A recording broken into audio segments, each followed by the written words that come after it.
enhanced power quality, enhanced resiliency in the face of whatever they may be doing that might require a higher level of power quality or a higher level of resiliency.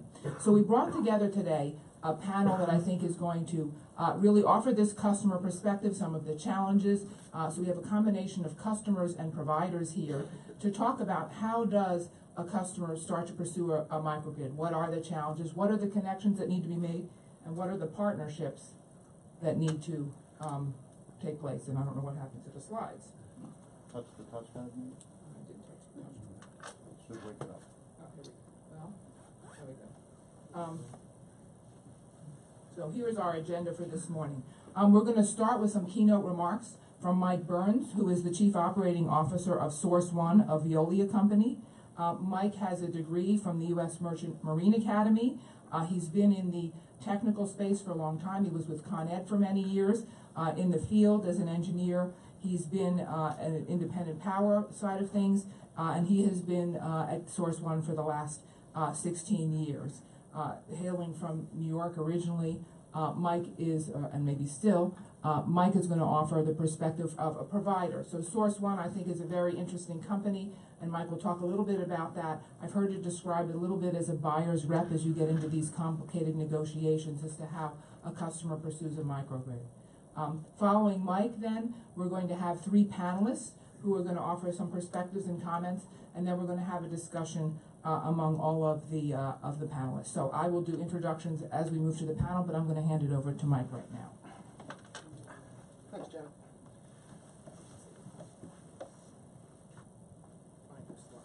Okay. Thank you for joining us in Veolia's North American headquarters here at 53 State. Just in case anything happens, don't expect it. Emergency exits down at the end of the hall here on the left-hand side, the stairwell. And then if it's really bad, you run through the men's room, and over on the ladies' room side, there's another emergency exit. So you can go either way you'd like. While Janet's setting this up, the background, Source One is a Veolia company. Veolia's North American headquarters are upstairs on the 14th floor. We're on the opposite side of the 12th floor. We are a Boston-based firm, Boston and New York City. We were founded by my boss, Brian Casey, who some of you guys have met. I'm sure he's kind of well known in the Boston neighborhood. He started it in his bedroom in 1997 while he was still working for NSTAR. I joined open the New York City office for him in January 1st, 2003. Then we sold to Veolia, and two other guys made a ton of money and left, and I didn't, so I'm still here. So anyway, thank you for coming. I'll give you the microgrid, and as Janet said, anybody who's been in this space for a while knows that microgrid is the outgrowth of CHP. It's the outgrowth of district energy, cogen. We've called it different things over the years. In my opinion, it's a natural progression, and it's engineering. It's pipes, it's wires, it's putting stuff together. So I'll just give you a little bit of a flavor and an overview, and I have a little clock here so I can make sure I don't go over. Veolia, just for those of you guys who don't know, is a worldwide global company headquartered in France, in Paris, which is a whole nother level of fun. We'll have to have a beer and talk about that. Number one in water, number one in waste worldwide. We call it the number one environmental company in the world, which it is. It's kind of a strange name, but the three businesses are water, waste, and energy.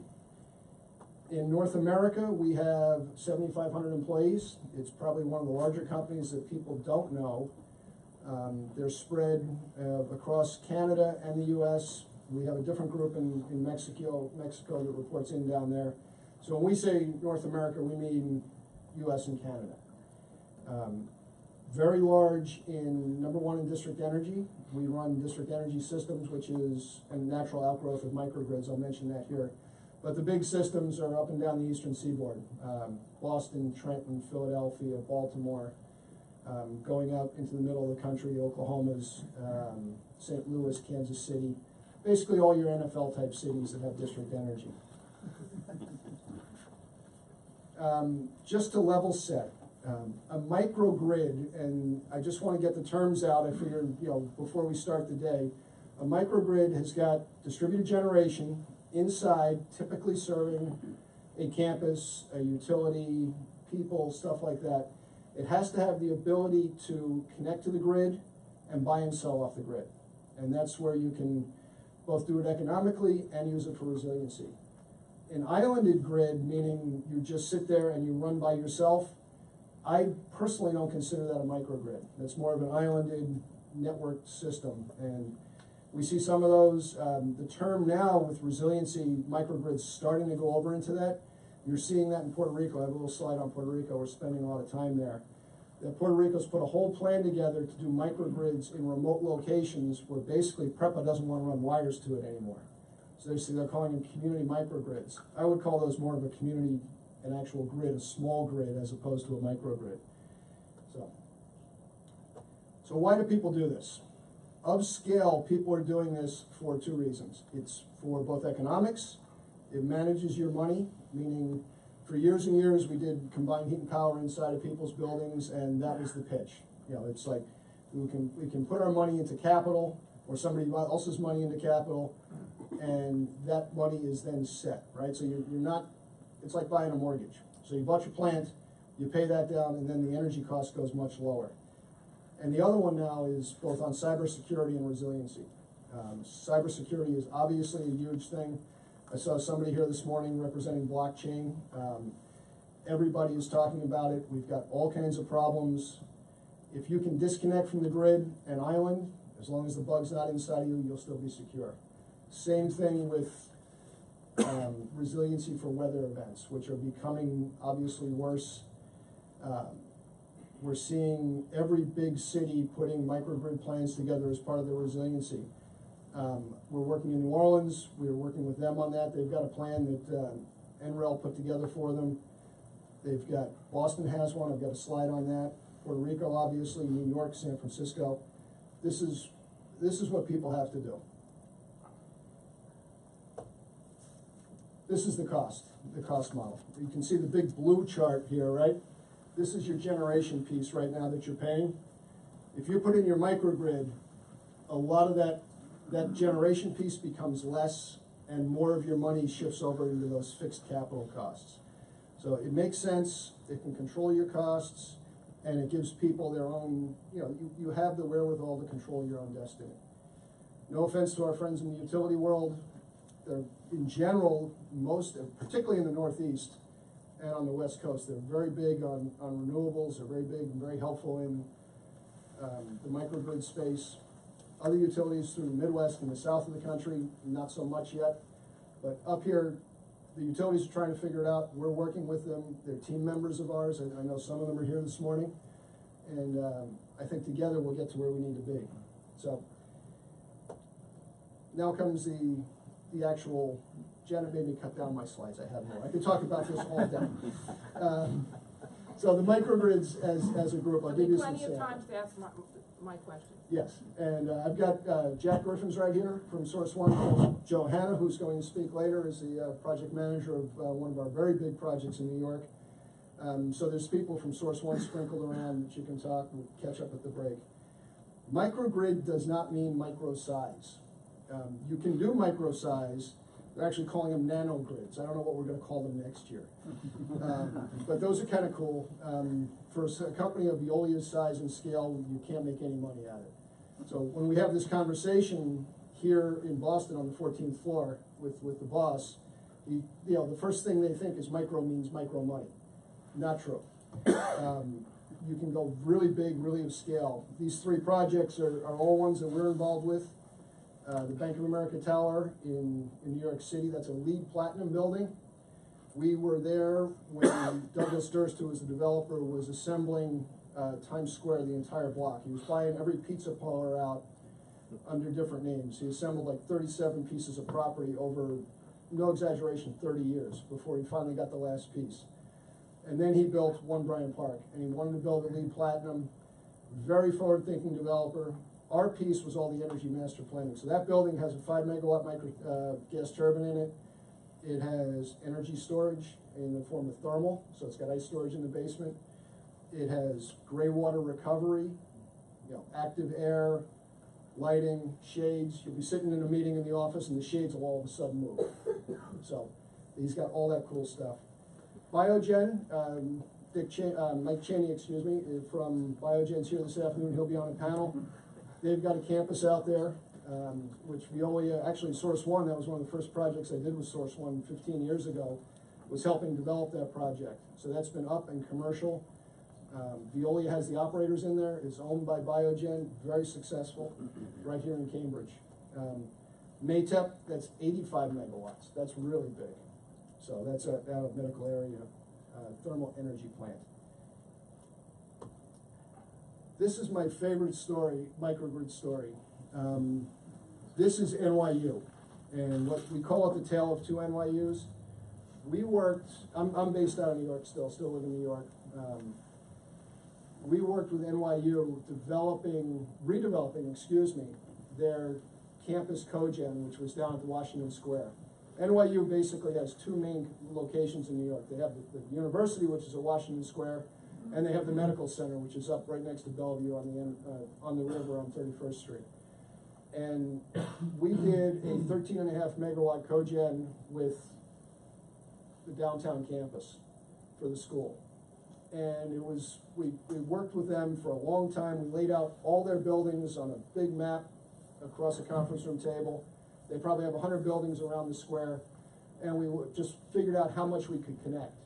And we eventually connected 19 buildings in Washington Square to the cogen. And then at the same time, Langone, which is the medical center, they were redeveloping their plant too, but they were behind. So when Hurricane Sandy hit, we lost, if you can see this picture, we lost all of downtown below 34th Street. The little piece over here on the left-hand side, that's a different network. That's the World Trade Center network. That one stayed lit. But the East River station, I don't know if you guys remember the explosion, it just blew up the whole substation there, and the whole part, all of downtown New York went black. Except for this little blip of light around NYU. And that cogen, which was never really, it wasn't really primarily designed for resiliency, it was done for saving money for them. That's what they wanted to do. But all the lights were on. The president of the university, he sent an email out, told everybody their kids were safe, the lights are on, our cogen's working, their air conditioning, we're all singing Kumbaya. Everybody was thrilled. And Langone, which had not finished yet, went black. It was flooded. There were pictures on the news. This isn't even the good one. They had pictures of nurses carrying premature babies down on hand ventilators.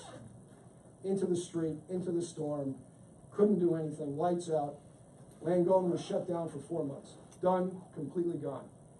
They had a cogen plant, energy plant, on the drawing boards. We were working with them on design, ripped it all up, started over again, put everything on the 5th floor.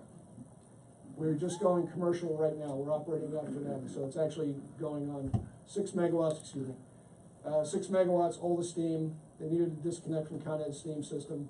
They can now run fully islanded, big resiliency plants. There's a lovely picture of it. Hudson Yards, Joe's going to talk to you a little bit about on a panel this afternoon. This is the largest real estate development in the country at the moment. That's on the rail yards at Penn Station. Anybody from New York, that part of Hell's Kitchen had the Penn Station rail yards. And the developer ended up putting an entire platform over the yard. So if you used to come in from Jersey, you'd see daylight. Now you don't. You're coming in under these big buildings. And the first phase of it is 5 big buildings, 19 million square feet, phase 1. I think it's $3 billion, anyway, a lot of money. And we have a 13 megawatt cogen that's in there. Very unique arrangement we had to do with Con Edison, so it can disconnect and run islanded. Con Ed was great through the whole process. A little arm twisting once in a while in negotiation, but we got that entire thing done. We're firing that one up. Joe, when are you firing that up? This summer. This summer. So, four recip engines, chilled water and hot water circulating through the whole campus. It's a fabulous project. If you're ever in New York, that's where the High Line wraps all the way around the project. So, if you can get through the tourists, you can walk the High Line. Trenton, I'm just giving you a couple, and I know everybody in the audience has lots of projects they want to talk about. It's my microphone, my office, I'll talk about mine. Trenton was one of the very first project we did as Trigen was the original name that Veolia bought out, the Trigen companies. This was in Trenton. It was a recip engine plant, big marine diesels. It was done in the late 70s. I joined Trigen, I think, in 1990, 93, in the second big project we did on Long Island. But this project now is basically the two engines are past their useful life, a lot of maintenance issues, a lot of environmental issues. So we're just using it for peaking now in capacity markets. We're still running the district energy system. And right now we've got a grant from the state of New Jersey to do a study and that's going to Source One, for Veolia to rebuild that plant and then tie in more of the state buildings, make it more resilient. We'll be delivering that sometime in the next few weeks to the state. And my direction for the guys was like, let's go big. I mean, typically we think economics, right? What can I cover? What can I do? What will pay back? And we did that. So that's like the base case. We know this will work. We know we can make some money on it. And there's a developer, Veolia, who will build that. But let's go bigger. Let's go and tie in all of downtown Trenton. Let's look around Trenton and we'll find out where we can put 50 megawatts, where we can take that city and make it truly resilient, make it a first class, bring Trenton back, make the energy infrastructure better, cheaper, more reliable, and people will come. And we're on the energy side. Lots of other people are doing other development. But I think, fundamentally, if you have energy and resiliency, the rest of it will follow. Without that, you can't do anything. You can't be a first-class city. And that's basically why Hudson Yards is built that way. The developer, the head of that development was a nuclear engineer, believe it or not, from Canada. And he wanted, from day one, energy resiliency. He wanted people to know, when they come in there, they don't have to worry about the grid. They don't have to worry about the lights going out. Next time Sandy hits, next time you have a Northeast blackout, they're fine. They can go over to Whole Foods. They can go to movies, they can have a good old time, they can live and work in this environment. And that's what we're talking about. So as I was saying, every city is running a study. This one happens to be Boston, the Planning and Development Authority. They went through, they had all their smart kids looking at where you can put a microgrid, where it can tie into us, as the steam operator, where it can be, centers of refuge, all these things you look at. As I said, we're working in New Orleans because they have major issues, obviously. They've got a whole microgrid plan. Puerto Rico has one. Puerto Rico, we've got guys down there right now doing development. It is ripe. Every pharmaceutical down there needs to put their own power resources in. PREPA is a long way from ever being reliable and resilient. They have got, I think, 95% of the island lit up, and hurricane season starts again in 2 weeks. So they're not there. So everybody's looking for help. We're here to help. All the other developers are down there. Tesla's there, they're partners of ours. Schneider's there, they're partners of ours, and we're all down there trying to help the island out. So this is our plug for our Cambridge system, our Boston-Cambridge system, which we've completely rebuilt over the last, say, 10 years. That's a picture of Kendall Station. Kendall is an old cogen that we bought, converted it all to air-cooled condensers instead of going into the river, which is very good, very reliable. We connected a steam line over the Longfellow Bridge to tie it into our network. We call it our green steam system. Very clean, very reliable, very resilient, and this is a moneymaker because we buy and sell power into the grid. So this plant is actually what we do to supply all the downtown steam. It's all co-generated, very clean, very environmental friendly, and I think that's all I wanted to talk about. Janet, make me take all the other good stuff out. So, and I used more than my time. So, thank you. I know we're.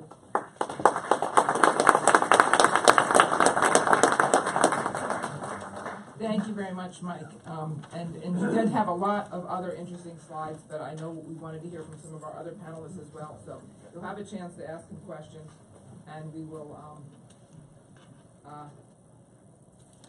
can hear more about what's going on. But I think he's touched on a couple of the themes that we're going to hear a lot about, which is the evolution of microgrids, started to save costs, started for different reasons, but in recent years, this increasing focus on resiliency, reducing a carbon footprint, a number of other factors come into play. So we're going to hear next from Galen Nelson, who is the Senior Director of Innovation and Industry Support at the Massachusetts Clean Energy Center, or MassCEC. They are focused on providing targeted, strategic, and timely resources to help clean energy companies and entrepreneurs develop technologies while moving closer to commercialization and market traction in established and emerging markets.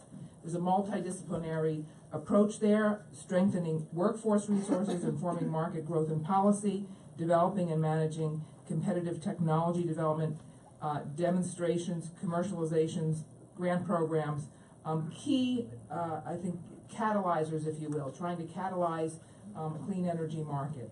I think Galen has over 10 years of experience working with these things. He has been working with on microgrids issues, running the Microgrids grants program, and he's going to offer us a broader perspective, what's Massachusetts doing, what are some other states doing, and what might Massachusetts do better. Thanks, Janet. And thank you to Veolia for hosting this important discussion. I think what better way to hear about the benefits and attributes of microgrids, resilient clean energy systems, than someone from New York who actually lived through Sandy. So we are, as Janet said, we're a state clean energy economic development authority. And we've really been focused on microgrids. I began working on microgrids and district energy work in my time at Boston City Hall, and that's informed a lot of the work that I do today with my partners at MassCEC. So of course, microgrids have gained a lot of attention because of the resilience benefits, but like storage, which can provide a range of benefits, microgrids are so much more and can provide so many more benefits. And I think that Mike did a great job, I think, of setting the table, and so I won't repeat what he said about all the benefits that microgrids can provide, but they are numerous. I mean, I guess I would add that at their core, microgrids present a platform for customers to band together with other customers to enable clean, resilient energy supplies at the community level. So of course there's a lot of technology involved, a lot of it very well established, very proven technologies such as CHP and renewables like solar and storage. But at the end of the day, it's really about customers getting together who care about enabling clean, resilient energy supplies. But I think that there's also something else happening, and I'm happy that we're having this conversation somewhat in the context of grid mod and in the wake of the Mass DPU's grid mod order, and that is there's kind of an emerging narrative from the industry with regard to microgrids that I think is a little bit more nuanced, and there's a growing consensus among regulators, among utilities and technology providers that microgrids also create a platform to test and to prove out the ability of these systems to integrate renewables, to integrate flexible distributed energy resources at the grid edge. So in a way, microgrids create a test bed for grid mod. And I think there's a lot we can learn from them in that regard. And that's precisely why a judge in Illinois agreed with ComEd's arguments and with the Illinois Commerce Commission, which is the Illinois PUC, in approving the Bronzeville utility-owned microgrid project, arguing that not only would it provide substantial resilience and clean energy and other benefits to the customers within the microgrid, but in fact it would provide benefits and important learnings to all of ComEd's 3.7 million customers, and in fact all ratepayers across the state and indeed across the country.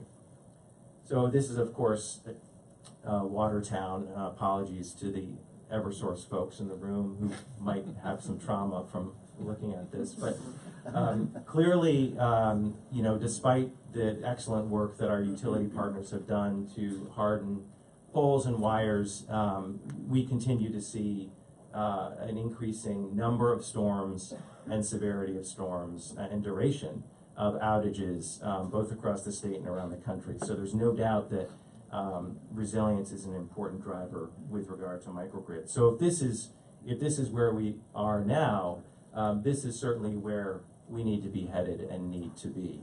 And this is, of course, a rendering of the proposed Amazon campus that was part of Boston's bid. It could be Amazon, it could be any other corporate campus, but clearly, again, echoing what Mike said, the most strategic forward-looking cities are thinking very comprehensively about climate and economic development. And of course, that vision includes clean, resilient energy infrastructure. So we're kind of seeing a convergence in a handful of, again, really forward-thinking cities like Boston of urban planning and energy planning. It's kind of a new discipline, if you will. And at the core of that effort, you'll see microgrids. And that's because these strategic cities and their leadership know that they need, again, as Mike said, they know they need clean, resilient energy infrastructure in order to attract top-notch companies and talent that are beginning to demand that more and more. And in fact, I'm just reading from the proposal, the Amazon bid, a central tri-generation utility plant can offer highly efficient use of energy to generate heating, cooling, and electricity from the same energy source and offer transitional phasing to low-carbon generation. Furthermore, a central plant and on-site renewable energy production would allow Amazon to continuously operate during power outages or catastrophic events. So I think we'll be seeing more and more of this. So what are we doing at the Mass Clean Energy Center to enable more microgrids, to enable communities to explore these opportunities? Well, we're funding a series of feasibility studies. We've made awards, 14 awards in 12 communities, from Pittsfield to Sandwich and everything in between. And these communities are saying that they want another way to meet their local climate and clean energy goals. They want to contribute to the state's greenhouse gas reduction efforts. They want resilience for their most critical public and private facilities. They want to protect their most vulnerable populations. And they want to be able to attract businesses that, again, are seeking these clean, resilient energy supplies. And finally, we're very interested in supporting projects and business models that have the ability to attract third-party investment. This is an important priority for the Baker-Polito administration, appropriately, and we're very interested in better understanding and exploring the various business models that surface both through the projects that we're involved in, but also through other projects that are moving forward in the state right now. And there are various models. In the same way that there are different ways of owning and acquiring and procuring solar, you could own solar. You can get a loan for solar. Of course, there are the PPA agreements, lease-to-own options, and I think we'll see a number of developers and facility owners play with a number of different business and ownership models with regard to microgrids probably for quite some time, and perhaps we'll settle on 2 or 3 depending on the facilities being served, the regulatory environment, and so on. But whether it's a shared savings model or a service at a lower cost model or the microgrid as a service model, which we're seeing Schneider and Duke play with. Veolia has been involved, I believe, in at least one shared savings model, or utility ownership, like the handful of utility-owned microgrids in California, or the Bronzeville project under ComEd's leadership in Illinois, or hybrid models that combine utility funding, rate-based projects with third-party investment. So we're agnostic. We'd love to see that third-party investment come to play in these projects. And it's our hope that by providing some modest funding for feasibility studies, that will help these developers in these communities explore both the technical options, but perhaps more importantly, the business and finance ownership options. And if you look, just to put this work in context, if you look around the country, this is actually a slide from NREL. They're doing some very good work, I think, looking at policy and program states that are providing either policies or programs to support microgrids. So whether you're looking at Hawaii, where the Hawaii PUC has instructed HECO to modernize its distribution system, create virtual power plants and integrated energy districts, which is their term for microgrids, or to evaluate and favor non-wires alternatives in any planning process, or the action taken in Illinois, the support from the Illinois PUC, the Commerce Commission, working closely with ComEd, or our sister agency, the California Energy Commission, working very closely with CAISO and the California POC to develop a roadmap for the commercialization of microgrids. Of course, under New York, many of you have heard about the New York Prize and the funding opportunities there, and the efforts to push utilities to look at different ownership models for microgrids in all across the state of New York, and in all of these states spending tens of millions of dollars to both explore these opportunities and to support pilots. So, you know, Massachusetts has been a leader on solar, clearly on efficiency, #1 in efficiency. We're about to launch a new industry in offshore wind. We're beginning to build up our efforts with regard to storage and funding. I think what will be some really game-changing demonstration projects on storage. So given all of that leadership, I mean, I see no reason as to why the state can't also lead and do something really dramatic and meaningful on microgrids. Jumping back just briefly to this concept of microgrids serving as a test bed for grid modernization, particularly in the wake of the recent DPU order, I think it's just worthwhile to hover on this briefly, which is to say that microgrids offer perhaps a more accessible and less threatening platform to test some of these emerging concepts, whether that's better understanding the value of resilience. Of course, this is something that has really flummoxed microgrid developers and proponents for a long time. It's an important part of the microgrid pro forma, valuing resilience, and NREL has been doing some very good work in this space, building off of excellent work that was done by LBNL, and beginning to wrap their heads around the value of lost load in different facilities, different building types, and being able to integrate that into microgrid pro formas. Or perhaps it's better understanding what we need to do with regard to cybersecurity. This is a big priority for the Baker-Polito administration. It's a huge priority for DOE. We happen to have world-class expertise in our own backyard in MIT Lincoln Labs, and we've had a wonderful partnership with MIT Lincoln Labs. And so again, this microgrids could provide an opportunity for utilities and policymakers and other experts to better understand cybersecurity best practices with regard to clean, resilient infrastructure. I don't think we could go through. You have to mention blockchain, right, in every energy panel these days. So just be glad that I didn't reference Yanni and Laurel.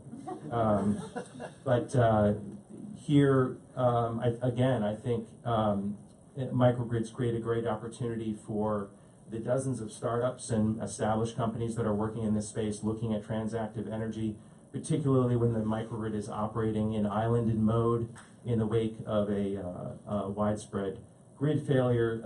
So again, a good test bed to better understand the benefits of that approach. And then finally, providing services and generating related revenue streams by providing those services to the grid, whether that's the distribution grid or the transmission system. So I will stop there, and I look forward to the other presenters and the Q&A. Thank you.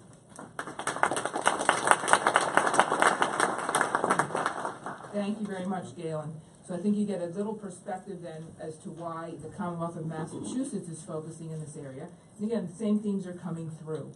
We're going to hear next from Tim Hebert, who is Chief Operating Officer of Energy New England, or ENE. He's going to talk a little bit about what ENE is, but this is a company that provides energy and power services to including long-term power marketing, short-term power trading to both individual customers and on an aggregated basis. Many of their clients are the municipal light plants. So again, we're going to see a little bit about the evolution from municipal light plants, which started some with their own generation, some installing some solar, and now they're looking at how they can provide this microgrid service to their customers. I hope you're all really impressed that I'm doing this, because I'm not known as the most adept technical person on our team.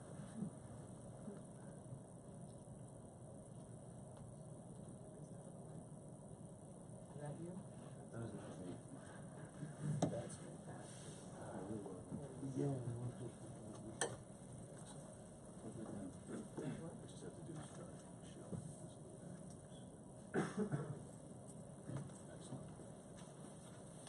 Thank you, Janet. So real quick, just to start, my wife tells me I apologize too much, but I've got 3 to start with. 1, for anybody hoping to see Vin Rigucci this morning, I'm standing in for him. He couldn't be here this morning, but the good news is if I flop, I have his business cards to hand out later. 2, someone here, and they know who they are, knows my wife from childhood, so I'm going to check my remarks appropriately and also apologize in advance. 3, when the group sent around the notice that this was going to be live streaming on Twitter this morning, if I look a little dehydrated, I spent the last 24 hours in a sauna trying to make weight. Hopefully it's just on the slides, so to the entirety of the internet, I also apologize. With that all said, so I'm up here talking about municipal light plants this morning, and I thought Back to the Future was appropriate. And the big shout out to Tom Olala, who's here from Reading Municipal Light Department. I told him in advance that I was totally plagiarizing his pictures. But on the left is the old power station that Reading Light operated way back at the beginning. This is like late 19th century stuff. And the picture on the right is the relatively new high efficiency gas-fired reciprocating engine they put in for peak load management purposes, among other things. And I think the critical takeaway there is that while light plants are kind of, they've been around for quite a while, they're still vertically integrated, but they've always they started with being an alternative to electrification. And as time has gone on, there are now a multitude of opportunities for them to kind of get back to those roots in different ways. Janet said lots of pictures, so here you are, lots of logos. We work primarily with public power, but you'll see there are a couple of entities up there like the T and Boston Water and Sewer. I think one thing that helps our perspective as a company is that the light plants are still vertically integrated, and participating throughout the last 20 years of deregulation has been very informative. And we've been able to lever a lot of different things from that vertical integration, and I think the microgrid piece is the latest incarnation of that. Just real quick by way of background, we started as a risk management organization. While we still do that, that was kind of at the beginning of deregulation, wholesale deregulation. As we've gone on through time, we have, by necessity, developed a lot of services around managing generation in the market, as well as getting involved on the conservation side. 8 years ago, I would say that probably none of our customers had solar arrays in their territory. Now almost all of them do. And I think the Reading project is a bit of a harbinger of things to come around distributed generation, further proliferation of solar, storage resources. Reading actually was one of the ACES grant recipients there too. So maybe you should come up, Tom, I don't know if you want. That's fine. But I think what it kind of says is that there have been a lot of different market drivers that have caused some of these decisions. And my quip here about microgrids within microgrids is that light plants generally run a distribution system, and they're fed from the bulk transmission system from whichever, typically investor-owned utility, Eversource, National Grid, whomever that they interconnect with. So they're used to running their own distribution system. I think what's happened recently is the evolution of doing projects for cost mitigation, and that may be avoiding peak capacity and transmission expenses, having your own energy resource located within your territory, which historically only a few had. that's starting to grow.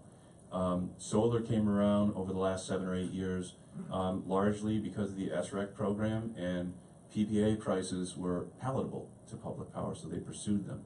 There's also some benefit when those arrays are located within your service territory. And I think some of those benefits are kind of coming to the fore a little bit right now. In a similar way, I think the picture on the left is the container for the Braintree Electric storage unit that's going in, targeting to be commercial, I think by the end of next month. And kind of at a time where light plants are rolling out electric vehicle programs, thinking about the nor'easters we had this March, they typically pride themselves on maintaining really high reliability at the distribution system level. I think the nor'easters were a good case study for, well, gee, what if the transmission lines are down for a couple of days and the entire town of Georgetown's out for a while? Well, Georgetown has a solar array in it right now that was done years ago. They're taking a look at all these things. So I think just like a lot of people in the room have probably heard about the Sterling a mass storage project where they sectionalize part of their system and can feed, I think it's a public safety building, fire and police maybe, locally in the event of a system outage.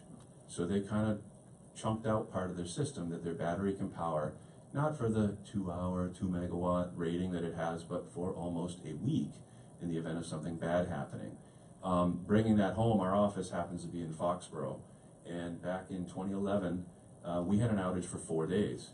And Mansfield is a municipal electric department, literally about a quarter mile. We're a quarter mile from the town line. And it was like walking from town of Foxborough's down, so you're like in The Walking Dead really happened. And you go a quarter of a mile and you step into the light.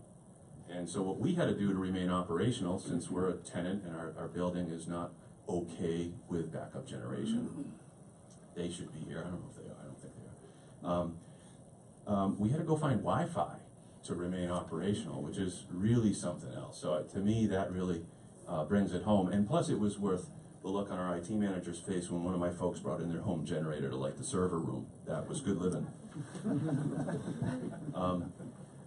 So I think what we've done essentially is evolved from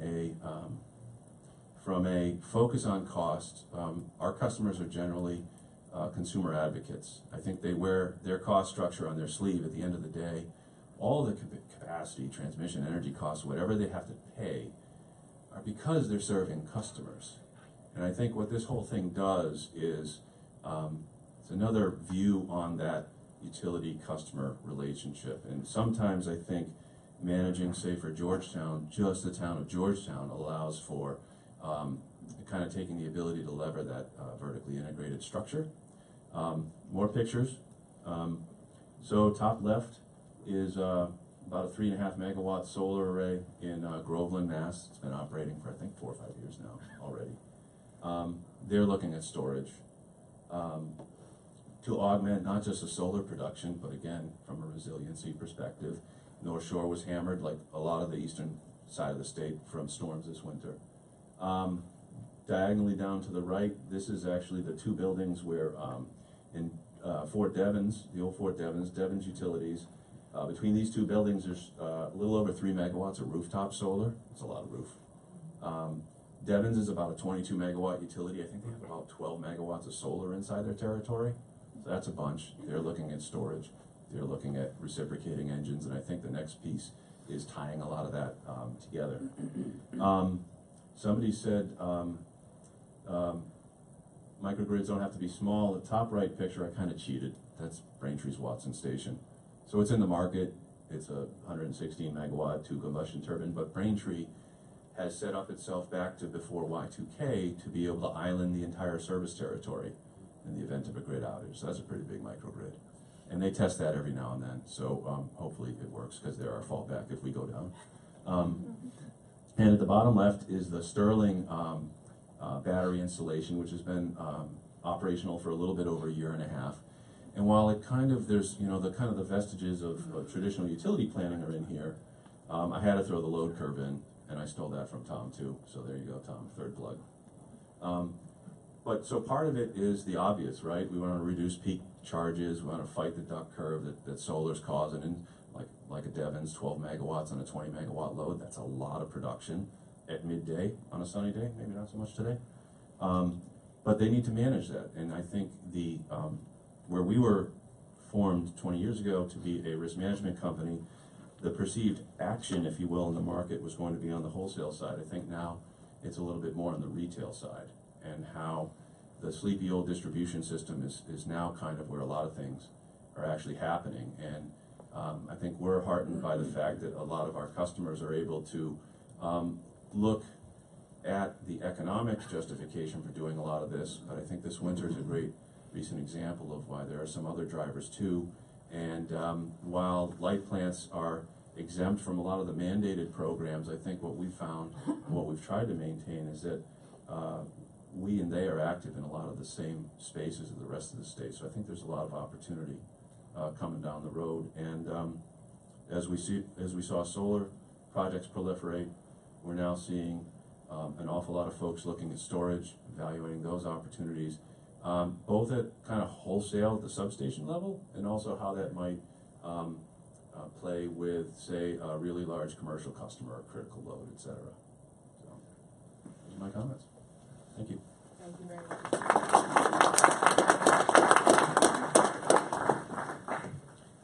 So last but not least, we have John Baker, who is the Associate Vice Chancellor of Facilities Management at the University of Massachusetts Medical School in Worcester. So when you think about critical facilities, we saw the NYU hospital. These are facilities that for whom resiliency and reliability are absolutely essential. UMass Medical's nationally ranked for primary care medical education and biomedical research, again another critical function, and maintains a 400-bed level 1 trauma center. So clearly a facility that you do not want to be subject to the consequences of storms and outages. John has a BS in civil engineering from UNH. He's retired from the retired commander from the U.S. Navy Civil Engineer Corps. So he is going to give very much the end-use customer perspective here. When I get his slides.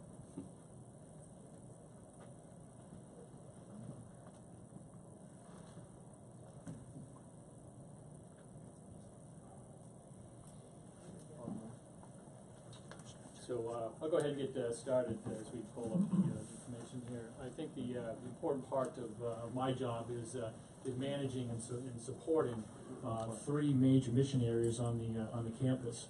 A very robust biomedical research organization, the UMass Memorial Healthcare Corporation's 55 Lake Ave Hospital, 400 beds, level 1 trauma institution, as well as the academics. And academics is almost a tertiary kind of responsibility because it's a kind of a smaller portion of what we do on the campus there. This is a picture of our campus. Go to the right. It's the right side. Play. Slideshow play. Keep going right. There you go. I have my coaches here. So here's a picture of the campus located on the eastern side of Worcester, next to Shrewsbury, next to Lake Quinsigamon, which is, fun fact, one of the best crew rowing venues in the nation here. But the overall picture of the campus there, kind of more of a specific layout. We started in the 1970s with the construction of the school and the hospital. And since I've been there 16 years, we put on about 1.3 million square feet as we continue to grow the healthcare mission, but more importantly, grew the biomedical research mission on that campus. Power plant located in the upper right-hand corner. And one of the biggest advantages of us was back in the 1970s, they really thought of this as a campus. They really thought of this as something that they could put a combined heat and power plant. And we originally came on board with a combined heat and power plant. So my distribution system was pretty much already in place. Steam, chilled water. We had 2 steam pressures that were pushing through the plant, pushing through the campus, a 50-pound and a 125-pound. And we've continued to grow that. It was more of a radial system. We've actually put it into a loop system for redundancies and reliability. And we've bumped up that power plant twice now since I've been on board. This is our mission overall, what we, some facts of, how much we're doing on the campus here. Roughly 3 million square feet of buildings, 53-acre campus. We do own properties across the street. We've thought about, can we supply some thermal across the street as well as electrical, but we just have not gone down the path, really to try to consider the opportunities of that real estate and whether we really wanted to keep it or not. They're actually owned by Worcester City Campus Corporation, our real estate holding arm. But those are things that I think that we struggle overall is how far do we build a plant, where do we go with it, knowing what the longevity of some of the facilities in and around the area. Here's the plant as we're constructing some of the new towers, as well as some of the new isolation generators in the bottom left-hand corner. And you can see the lake behind that. So equipment, I think that we've had a few people talk about it. One of the couple things that jump out of this is diversity of equipment is huge. Resiliency and redundancy is huge for us. So in some areas, I don't even like the N+1. I'm always pushing for an N+2. Not always easy for the budgeting guys to understand that, but from our world, when you have a unit taken offline for maintenance and then something fails, boy, it's nice to have that N+2 because you really need to have that third piece, up and running. So you see that diversity of steam powered, electrical powered, the chiller. The latest chiller we put on board was a electrical drive 4,000-ton chiller. Gives us some diversity, and the trench that we talked about. So different types of machinery, and we're very concerned about making sure that we're resilient and redundant throughout our systems here. So some interesting perspectives in my world. Reliability, core, critical to what we do. We're broaching into new markets and energy markets. We're making make-buy decisions on an hour-to-hour basis because we're buying power by the hour from the grid. We're leveraging and hedging natural gas out there. And so we need to make some decisions, but it always falls back to reliability. And the direction to the plant is don't save that extra dollar when you're going to put yourself at risk for a reliability issue. So some of the things we continue to think about. The redundancies, the maintenance responsibilities, the overhauls, very concerned. Any type we have availability, which is usually the swing months. My loads are heaviest in the winter, but even more importantly, the largest loads are in the summer for the cooling needs in the hospital. But any type of availability that we have during those swing months, we want to take something down. We want to rebuild it. We want to do the heavy maintenance on it. The durability is important. The modulation is even more important to make sure that we can modulate a meg or 2 megs, off our combustion turbine, off our steam drives, to make sure that if we're making those make-buy decisions, I can buy or sell that megawatt or that 2 megawatts as we go forward. And to understand what that modulation means, let's not bring it down too far where we could trip something out. So understand the operational permit, operational boundaries is very important to us. Always, the environmental permitting, the greenhouse gas reductions, I think are important to us. Startup procedures, easy startup procedures. We know we're going to lose equipment here or there. We want to make sure that we can actually bring that back up online quicker. We did identify some of the peak loading that we have on campus, and again, some of the largest peak loads is trying to develop that steam production because we have the recip cooling chillers to actually move forward with those. New initiatives and challenges. So one of the things we're doing is we're in a new world of dynamic dispatching for the energy markets and capacity reduction. And we've hired a firm called NECEC who actually stepped up and modeled our plant thermally, electrically, and economically.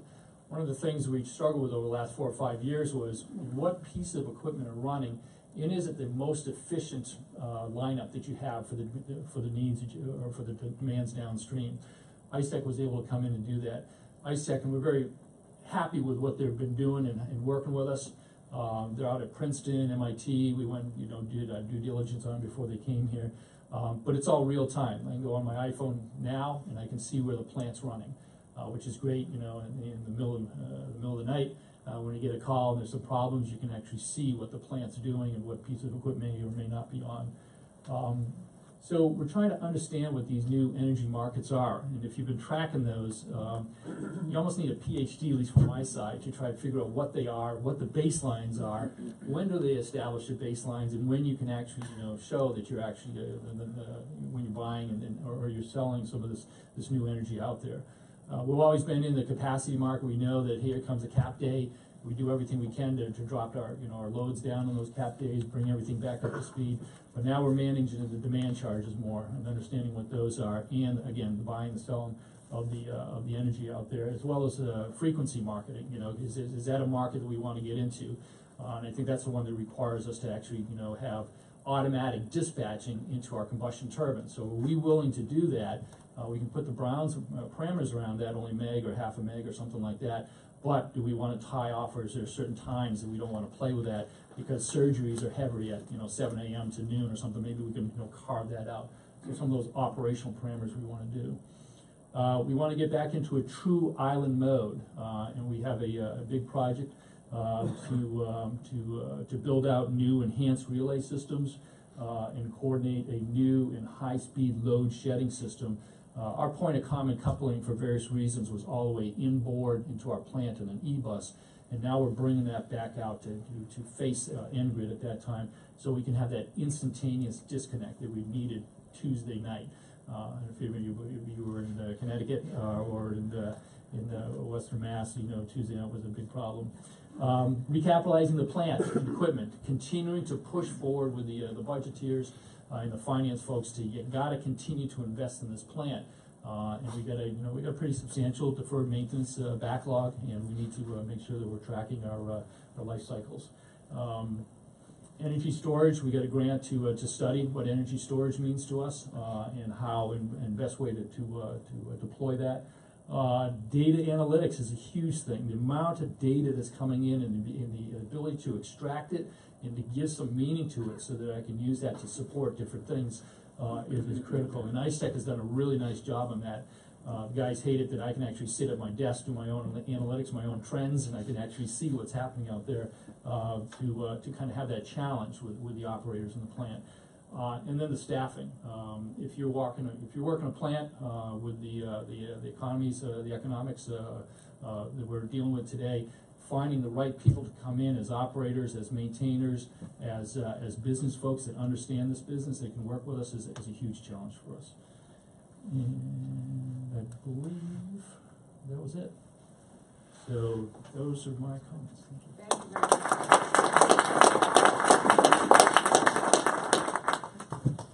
So thank you very much to all of our panelists. I'm going to ask a few questions, but then I want to make sure I leave time for all of you to ask questions. One of the questions I have for all of you is, what are some of, you've touched on a few things, but what are some of the biggest obstacles or challenges that you face in terms of moving forward with deploying a microgrid? Are they, I think Galen touched on some regulatory issues. Are they regulatory policy? Are they technical issues? Are they economic issues? If I could, anyone who wants to sort of speak up, what's a challenge that you're trying to overcome? I would say it's still money, always. I mean, everybody wants to be resilient, everybody wants to be green, but at the end of the day, these things have to pay for themselves. And that's the problem. I mean, that's why you see a lot of microgrids in the Northeast and in California. That's where the rate structure is supported. If I'm competing with 6-cent power in Illinois, it's really hard to get things done. I mean, money talks. So that's why the state funding helps. That's why you have to value resiliency, and people have to believe it. So. Great, thank you. Galen. So I just got back from a microgrid conference in Chicago, and the conference organizers used one of these fancy tools that have become so common at conferences, where you can vote in real time on a poll. And this question came up, and cost and policy were two of about 5 options. And I voted for policy and regulatory frameworks. And my gut was to go to the money first. And then my logic was, yes, that is the real driver, but you need that regulatory framework in order to set up the revenue streams and to remove the barriers to development. So at the end of the day, yes, you need a solid pro forma, you need investors to have confidence, you need market pull, you need better understanding and awareness among both urban planners, energy planners, and major real estate developers. But ultimately, you do need regulatory frameworks, whether that's access to energy markets or clarity that PUCs can provide and encouragement that they can provide to microgrid developers and other key parties to move ahead on projects. So I think it's a range of challenges and barriers. Who won the poll? What won in the poll? What one in the poll? I think. Megan, was it regulatory or It was regulatory? regulatory run on the poll, but to But the the price was second.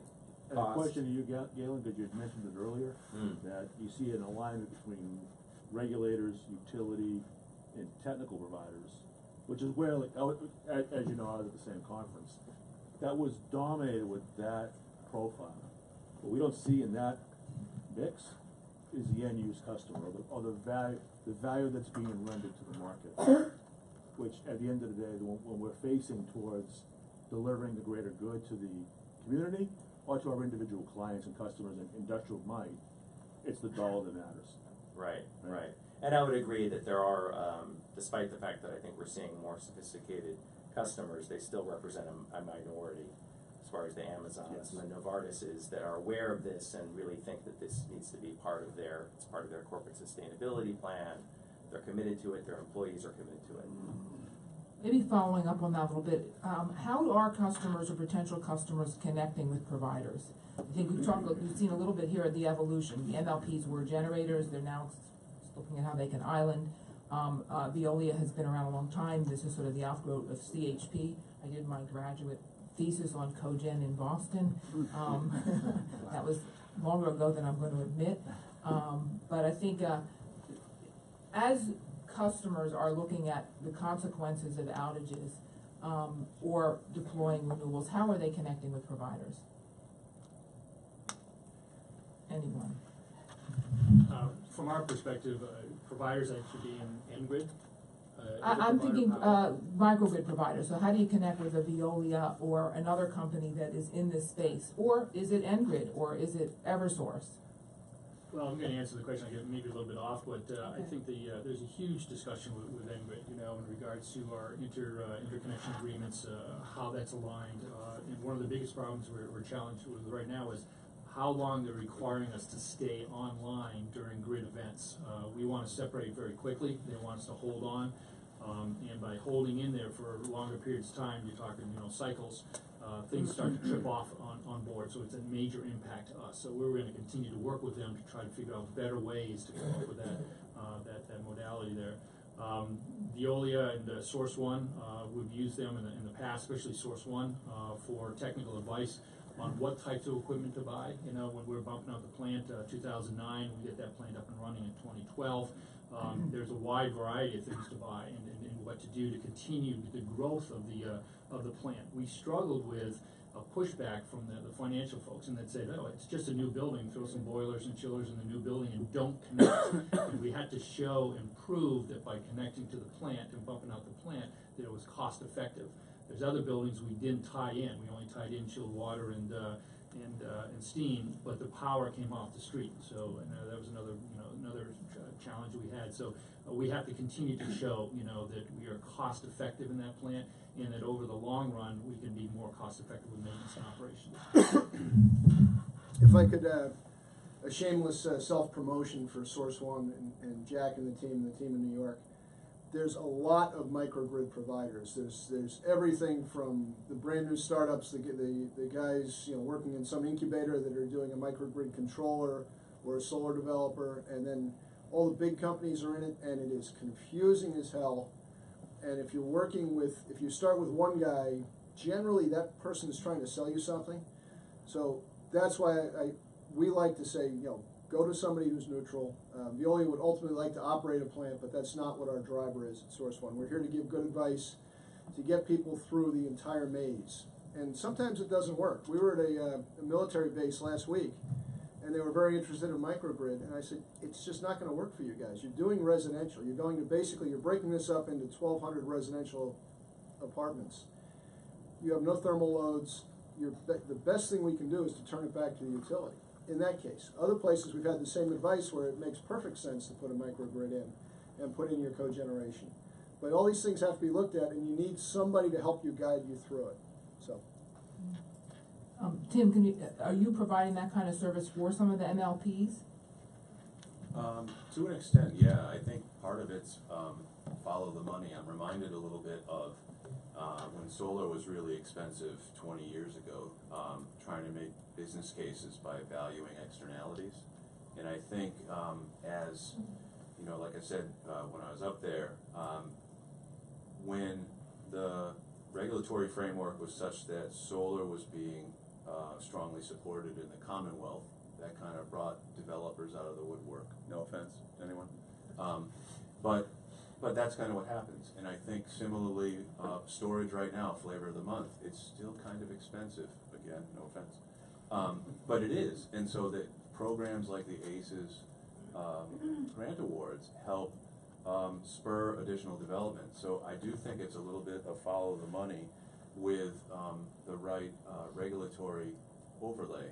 And so, yeah, are we involved? Yeah, absolutely. We always think that there's strength in numbers, and to the extent that, I mean, our folks in the larger picture are still smaller entities, so anywhere where you can try to drive at economies of scale is a good thing. Maybe you're doing multiple batteries, multiple whatevers, but everybody's got their own project. So, quick example, we've been talking to a CHP engineering firm for probably on and off 3 years, and there's never been a business case because it's really expensive.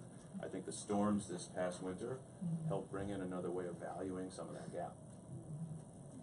If I could just quickly add to that, I would echo what Mike said in that certainly a year or two ago, the space was perhaps largely dominated by kind of more boutique firms specializing in certain kind of components of the microgrid, maybe the controller or really niche developers seeking very targeted markets like GI Energy, which was just acquired by Shell, Connected Energy last week. But I think how those connections are being made now is that it is the Veolias and the Schneider Electrics and the GEs that are talking to their customers, and they've built up those years or decades of trust, and now those companies are talking to them about moving into this clean, resilient energy infrastructure, including microgrids. So we'll probably continue to see the market coalesce, but it's extremely helpful to have highly credible, excellent firms like Veolia and the others working in this space. Thank you. So I'm going to ask one last question, because we've touched on mentioning the utilities several times here, and sort of they're the missing partner, if you will, not sitting at the table right now. But I guess I'd ask you all, what do you as customers and microgrid providers need or want from the utility? Is it a technical platform? I think you mentioned interconnection or connections, service provision. Are they facilitators, management, O&M? Multiple choice question. From my opinion, again, mostly in the Northeast, they're trying to cooperate. I had a conversation with a guy I've known forever. He's now very senior at Con Edison. He said to me, he says, Mike, we've been doing things for 25 years the same way, and now we have to switch. And we're really trying, but just be patient with us. We're getting there. And they are. And our conversations with them have almost invariably said, can we do this? Can we connect on this side of the manhole? And they always come back, first answer is, we don't do it that way. And then you ask a second time, and then you just kind of point it out. And then they said, working on it, and we figure out a way to get things done. So that's the cooperation we need, which I would say we're getting. Source One's had very good success with it. Most of us came out of the utility business. I came out of Con Ed. I know Jack came out of NGrid? NSTAR, excuse me. You guys change your names up here all the time. So anyway, our senior management all came out of the utility business, so we can talk to these guys and understand their language and their needs. And you don't get that from a lot of the microgrid developers. A lot of these are very new guys into the business, into the space. They're tech guys, they're software guys, and they just don't understand why the utility just won't do what they want. And some of it's really valid reasons. I mean, people get killed out there. This is serious stuff. and they have to protect the service territory, and they're doing what they're supposed to do. So I would say they're all getting there. We need regulatory structures, we need rate structures, all changing. It's never changing fast enough for us in the business, but I think we're moving in the right direction. I mean, you guys deal with the utilities, you think the same? Yeah, I think that there's a couple things in response. First of all, resiliency upstream, and really trying to understand as much as they'll give you, because they have, what they, privacy things, and they just won't, be as transparent as we'd like them to do sometimes. But what's upstream, and what other items in the substation or even transmission lines could impact us, and not be afraid to have a dialogue with them. And we have 2 feeders that come into the campus, and we knew one of the feeders had a lot of problems with it, so we worked with them, and we ended up paying for the recabling of one cable, and they took the other one. So it was a cost share, but we got to a better position, because one of the reasons we did that is we had 3 feeders coming into the campus at one time. They took one out of service for various reasons, so that was a risk, and so we went back to 2. And now we're making sure that both of those are express lines out of the substation, and so we paid a little bit more money for those to be express lines because we didn't want anybody else impacting that service. Working with that point of common coupling and changing that is a huge project that we're working with them. And then this the sharing of data, real-time data between the generation and the transmission, I think is going to be interesting. Haven't got there yet, but something that we need to continue to work on that with them. And the same thing, great engineering team at one time. They kind of diversified for a period of time, and now we're trying to get the core of guys that really know us from the utility side and can work with us. It's been a struggle with them.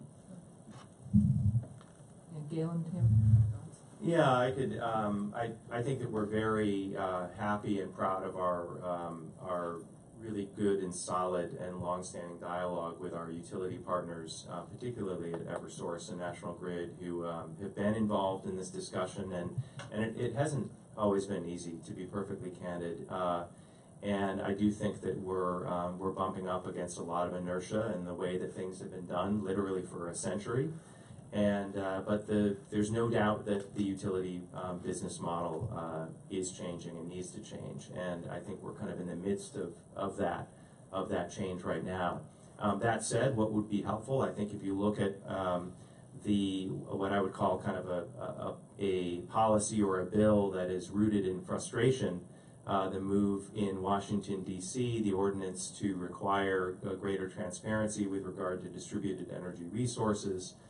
I think if you look at the study that we were actually very proud to fund at the Mass Clean Energy Center that Brad Swing and his team oversaw at the City of Boston, looking at possible microgrid locations, we did that somewhat with one hand tied behind our back, and that we were having to model energy use as opposed to actually getting anonymized data from our utility partners. So I think that there are opportunities to in whatever way makes sense that respects data privacy, to share a bit more energy use data, to identify those locations on the grid where a microgrid would not only serve customers and critical loads, but could actually provide services to the grid and to other ratepayers. So I think those are some of the opportunity areas where we need ongoing dialogue. I guess from our perspective, it's absolutely an interconnect question. Who owns what at the substation? And we've got customers that connect both at lower voltages, so they own less of the equipment. Higher voltages, they own a lot more of the equipment. So I think it really comes down to, again, looking at what happened this winter, where our customer base would typically look hard at the resiliency within their distribution system, kind of looking out beyond their borders to what lines come in. I was talking to a customer the other day that is working with the utility they interconnect with around what the best way to upgrade lines into their town might be.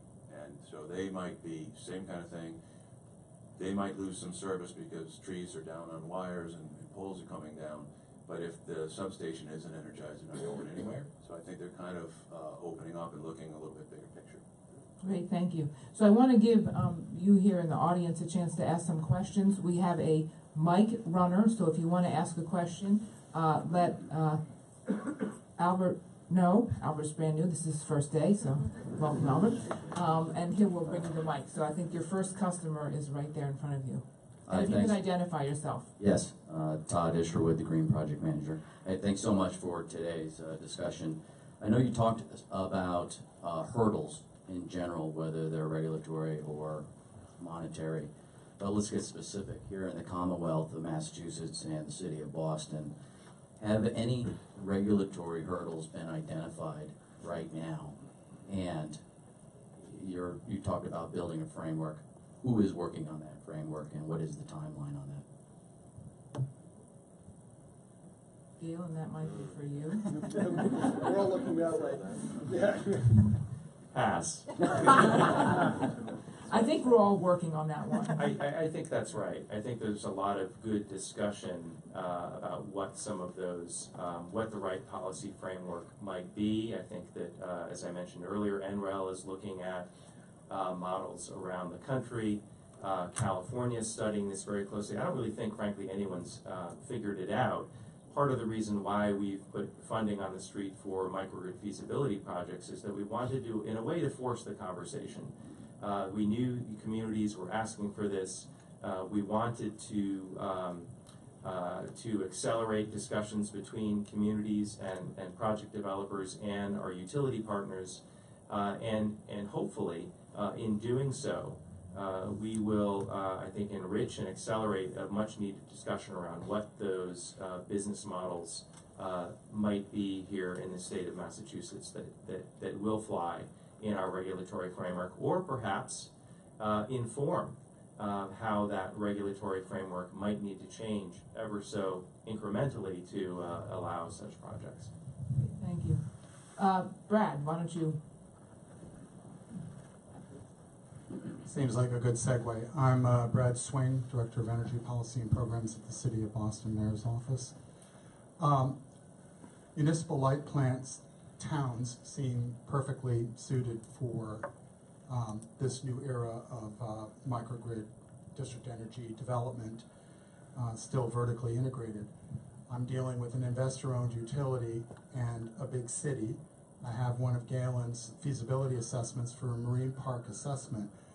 And my question is about your thoughts on what changes need to be made with urban areas served by investor-owned utilities regulated by state government. I mean, Galen took a pass. I'll let him keep his pass, but I'm going to ask the others. I'm looking forward to hearing from Hudson Yards later today. Incredibly innovative solutions coming from sort of utility-driven solutions. That seems to be an emerging theme just in the past couple of months, very rapidly. And so, you know, we looked at public-private partnership authority to move forward on the Marine Park project. I testified at the State House and hope to get that. But I really think the answer lies in sort of utility-driven solutions at this stage. But what investor-owned utility, state government regulation relationship is necessary. Great, thanks, Brad. And I think we'll hear more about that. I think somebody mentioned what's going on in Illinois with ComEd, and I know ConEd in New York, which I think has kept its original name all these 100 years. 100 plus. Just for Hudson Yards, and Joe will tell you, ConEd came to the table kicking and screaming. But they came, right? And that's great, and success has 1,000 fathers, right? So they're taking their piece of credit, they're publishing their articles. That was driven by the developer, and by Source One, and by the engineering team, and some very innovative people at the highest levels of Related, who's the developer who wanted to do this, and pulled ConEd along with them. And to ConEd's credit, they came, and these are the conversations we have with them.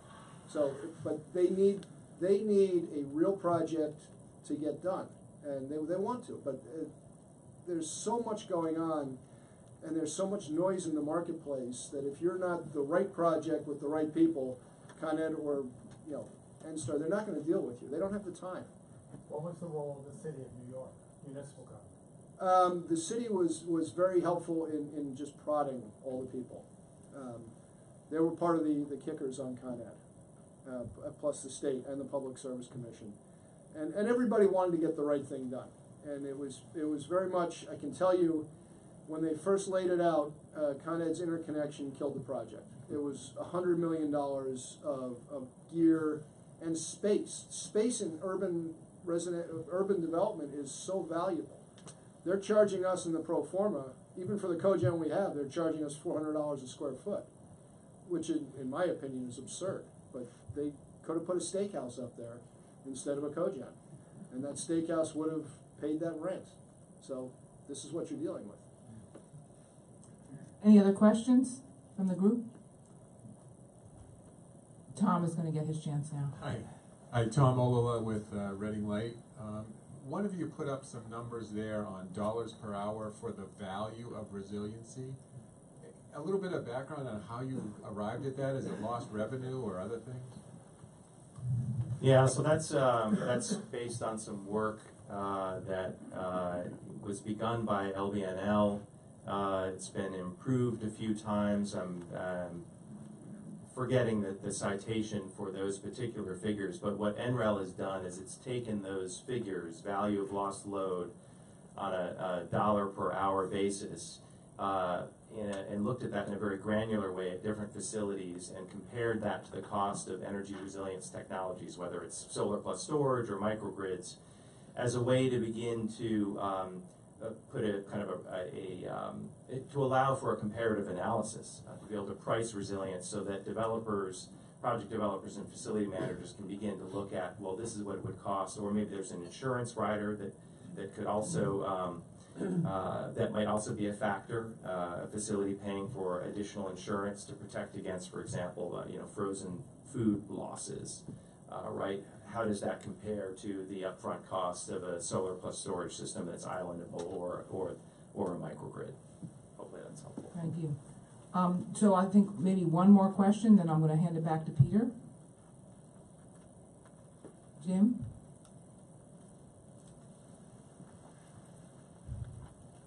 Hi, I'm Jim Cabot from Cabot Strategies. I can't believe we've gotten this far in the conversation and no one has mentioned demand charges. There was one mention. There was one mention. John. Obviously a big economic driver. Tim, you mentioned the Sterling project. I think they're saving something like $400K a year in demand charges. So I'm wondering how much that is a driver and how much you're seeing that. Yeah, when I say capacity and transmission charges, those are demand charges. Yeah, and that is the driver, frankly. We're in a relatively, but for now and then cold snaps, a relatively low energy price environment. So a lot of the economic justification for these things hang on avoided demand charges. And that certainly was a big piece of what Sterling was looking at with their project, and I think is true of just about what everybody's looking at right now. Go back 20 years and pre-dereg, there weren't a lot of options in buying power, and often those, the way old day contracts had high demand charges and modest energy prices. We are in fact right back where we started from, so yeah. Okay, thank you. Thank you all very much. Peter?